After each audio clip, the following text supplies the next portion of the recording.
Hello दोस्तों, स्वागत है आपका एक और इस नई वीडियो में। और आप देख रहे हैं big India TV. Uttar Pradesh में 10 विधानसभा की सीटों पर उपचुनाव होना है और देश की तमाम पार्टियां मैदान में आ चुकी है।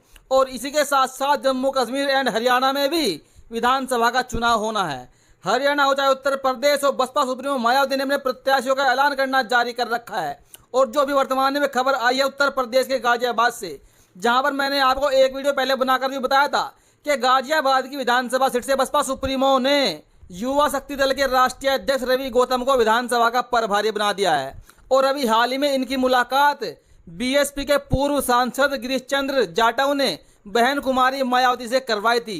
मैंने आपको वीडियो में बताया था, लेकिन अब बहन जी का आशीर्वाद इनके सर पर आ चुका है। एक बात तो तय हो गई कि बहुजन समाज पार्टी अब मिशनरी लोगों को पार्टी में आगे आने की प्राथमिकता दे रही है। और साथ साथ बहन जी ने फरमान भी जारी कर दिया कि जो आरक्षण विरोधी है, जो सुप्रीम कोर्ट के फैसला जो आया है SC ST के आरक्षण में वर्गीकरण को लेकर, जो इस फैसले का समर्थन करता है, उन लोगों की हमारी पार्टी में कोई जगह नहीं है।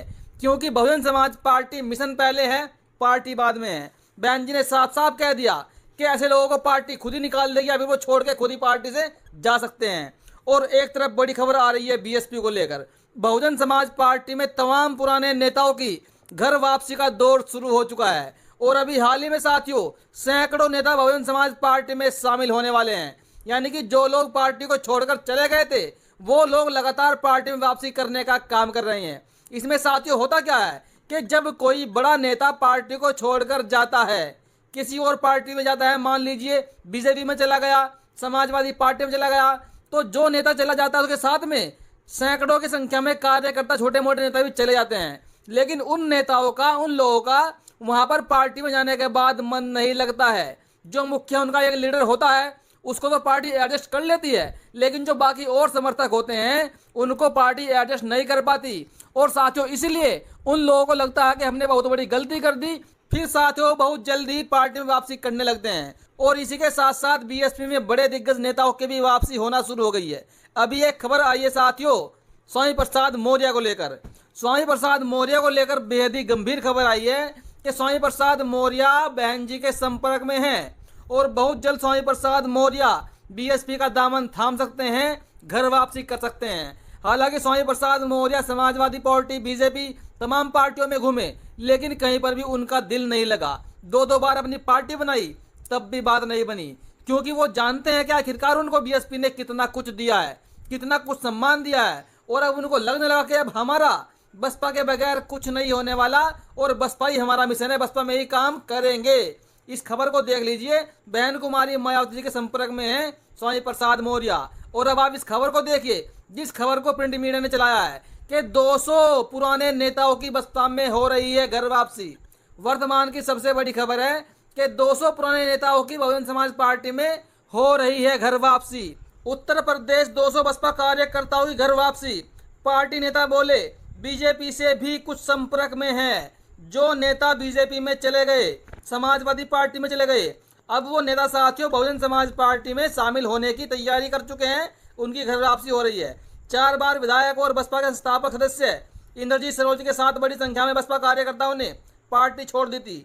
इन्हीं कार्यकर्ताओं में से 200 ने गुरुवार को बसपा में घर वापसी कर ली है। बड़ी खबर है साथियों, 200 नेताओं ने बसपा में घर वापसी कर ली है।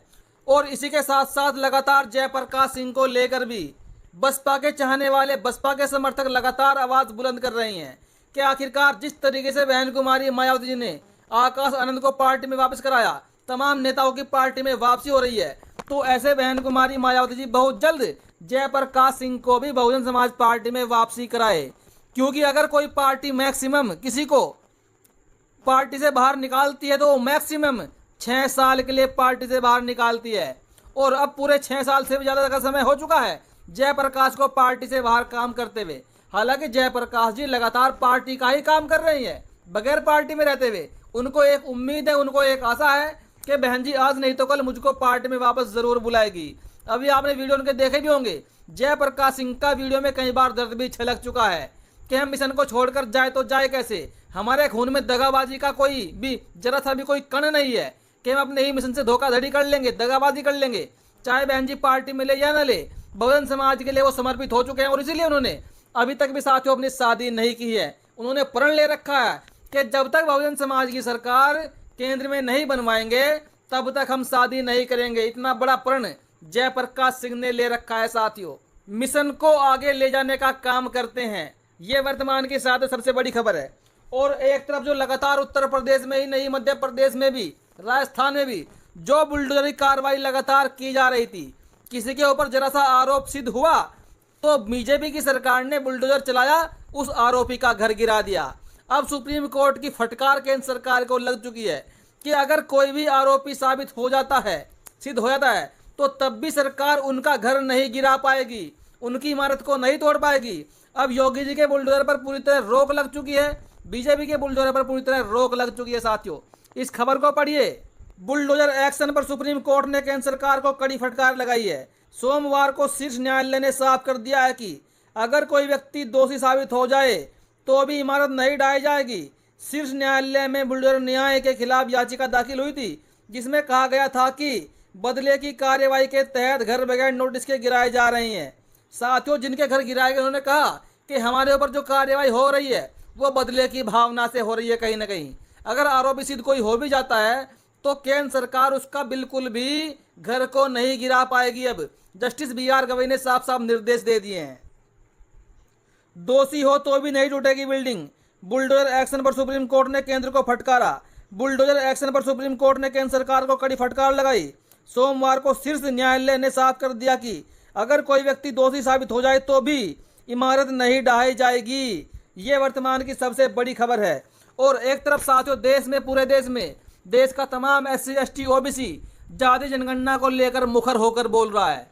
यहाँ तक कि Congress, Samajwadi party, BSP, RJD तमाम पार्टियां एक लय में सुप्रीम कोर्ट को घेर रही है, केंद्र सरकार को घेर रही है कि आप जातिगत जनगणना करवाइए, तभी सबको सबका हक मिलेगा।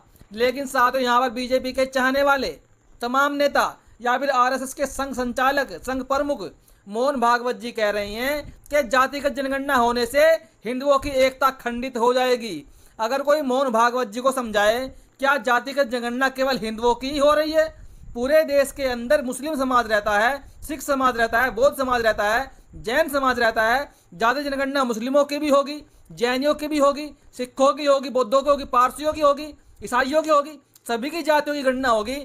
तो फिर हिंदुओं की एकता कैसे खंडित हो जाएगी? जब सब जातियों की काउंटिंग हो रही है तो सबके लिए समान कानून है, सबको समान अधिकार मिलने वाला है। तो साथियों, दरअसल यहाँ पर जो रियलिटी है वो रियलिटी है जो एक ही समाज का, एक ही जाति का पूरे देश पर वर्चस्व बना हुआ है। सबसे बड़ा खतरा साथियों उसी को है। इसीलिए ये लोग हिंदुओं का नाम देकर पूरे हिंदुओं को डराने का काम करते हैं। अगर जाति जनगणना होगी तो वो मुस्लिमों की भी होगी, मुस्लिमों के अंदर भी जातियां हैं, जैनियों के अंदर भी जातियां हैं, सिखों के अंदर भी जातियां हैं, बौद्धों के अंदर भी जातियां हैं, उनकी भी जनगणना होगी। क्या उनकी एकता खंडित नहीं होगी? जब सबके लिए फरमान है तो जनगणना क्यों नहीं कराते हो? हालांकि जाति की जनगणना को लेकर सुप्रीम कोर्ट ने किनारा कर लिया है और इसको लेकर आदेश देने से मना कर दिया है।